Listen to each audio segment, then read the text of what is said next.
దేవుని వలన నీవు కృప పొందితివి.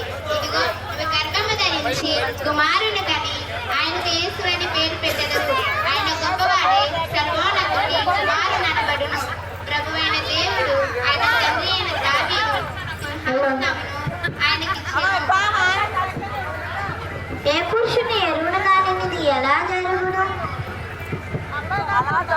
ప్రభువు నిన్ను కప్పుకొనెను కనుక పుట్టబో శిశువు పరిశుద్ధుడై దేవుని కుమారుని అనబడును. ప్రభు అయిన యేసు ప్రభు దాసురాలకు అయిందని మాట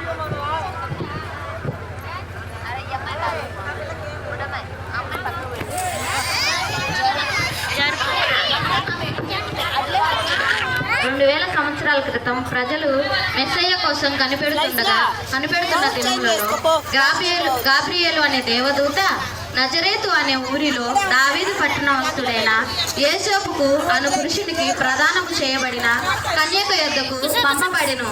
ఆ కన్యక పేరు మరియా.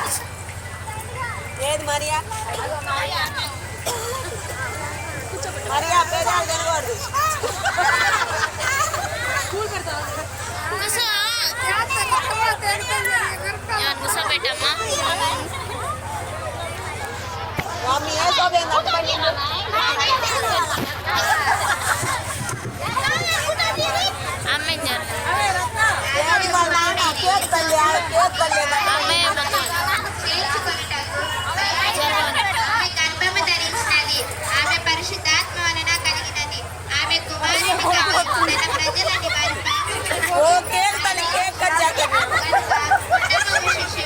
పరిశుద్ధుడై దేవుని కుమారుని అనబడును. అవే మేమే గుడ్డు తినిపోతుంది తినొచ్చుగా మాట రాపోతుంది.